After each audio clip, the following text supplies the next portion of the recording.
اور آپ دشمن کی زبان بول رہے ہوں اور اس کے پروپیگنڈے کو, جھوٹے پروپیگنڈے کو آپ لے کے چل رہے ہوں, آپ آگے بڑھانے کا موجب بن رہے ہوں, تو پھر آپ کی آواز بھی نہیں نکلنے دی جائے گی.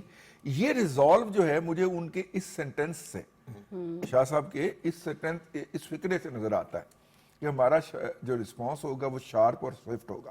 سر اچھا ہمارے ان کا یہ آرمی بتا دینا بھی میرا خیال وارننگ ہے کہ ابھی بھی سنبھل جائیں, ابھی بھی سنبھل جائیں. یہ کھلی وارننگ ہے بھائی. پاکستان کی مسلح افواج کے سربراہ کا یہ فکرہ کہہ دینا, مطلب یہ, اور مجھے خوشی ہے اور ہم سب کو خوشی ہے کہ ہماری افواج پاکستان کے کمانڈر ایک اتنے پروفیشنل انسان ہیں کہ جو پاکستان کی سلامتی, خوشحالی, استحکام اور اس کے تحفظ کے لیے بڑا کلیئر پوائنٹ آف ویو رکھتے ہیں, اور اس میں کوئی شک و شبے کی بات نہیں.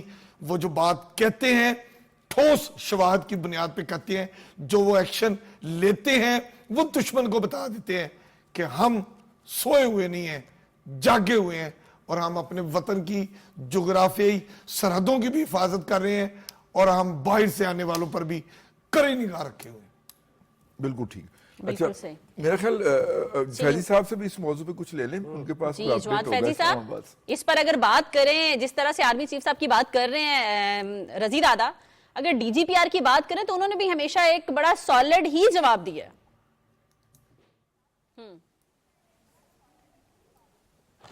دیکھیے رضی صاحب نے ابھی 3 دفعہ دہرایا کہ ایک ہی جگہ پہ میرے دونوں بھائی تھے اور ایک ہی ٹیبل پہ تھے. میں کوئی انڈر دی ٹیبل بات نہیں کروں گا, میں بھی ٹیبل کی بات کروں گا.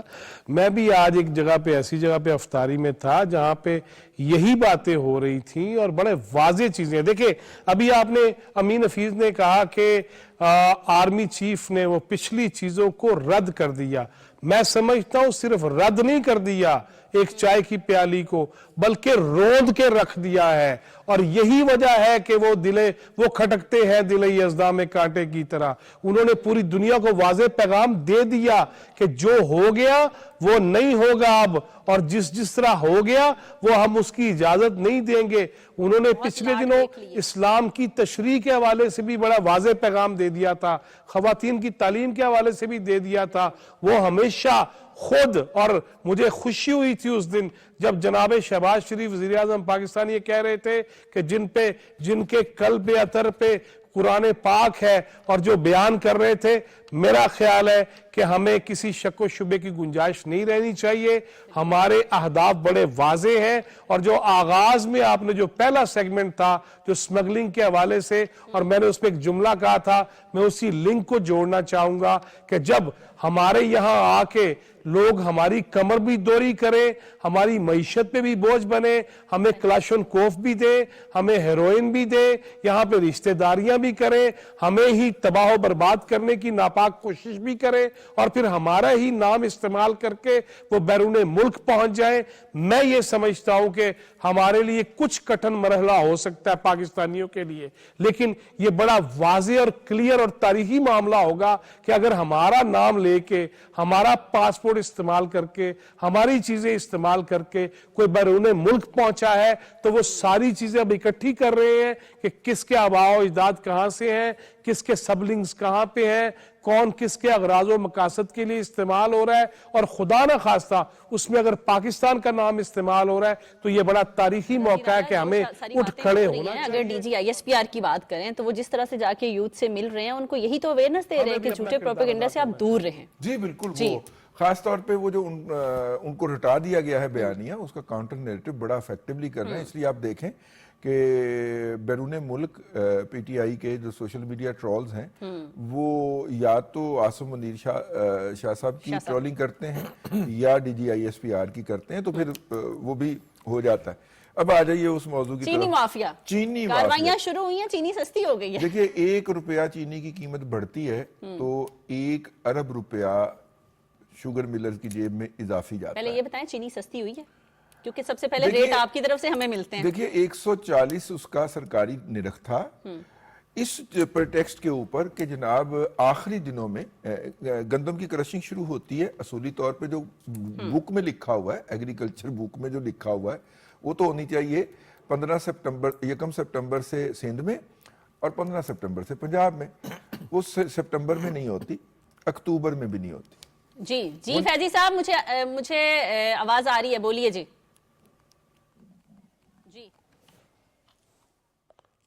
جی میں یہ کہہ رہا ہوں کہ آج میں لینے گیا تھا کچھ چیزیں جو ہمیں جانا پڑتا ہے, تو آج مجھے 2 کلو چینی کا جو بل لگایا اس نے وہ 270 روپے لگایا, یعنی کہ 135 روپے کلو اسلام آباد میں مجھے ملی ہے آج, اور میرے بچے بھی ساتھ تھے, گواہ ہیں. اوکے ہاں بالکل. امین حفیظ, چینی مافیا بھوت کیوں ہے؟ 1 منٹ میں جواب چاہیے بس مجھے, شارٹ. دیکھیں چینی مافیا جو ہے نا, 2 چیزیں, جیسے پرائم منسٹر شہباز شریف صاحب نے کہا تھا کہ ہم ان کی ملوں کے اوپر CCTV کیمرے لگائیں گے, ان کی جو خرید و فروخت ہے, ذخیرہ اندوزی ہے, اس پر نگاہ رکھیں گے. FIA, IB, FBR کو کلیئر احکامات دے دیے گئے ہیں کہ جو کوئی ذخیرہ اندوزی کرے گا اس پہ سخت ایکشن ہوگا. لیجسلیشن کی جا رہی ہے, ذخیرہ اندوزی کی چینی ضبط کی جائے گی, بالکل. اب سستے داموں سب لوگ جو ہے نا الرٹ ہو جائیں. جائیں, اور ہر طرف سے بڑی سخت کاروائیوں کے میسیجز آ رہے ہیں, اور ہمارے پروگرام کا وقت ختم ہو گیا. ہمیں اجازت دیجیے. پاکستان زندہ باد.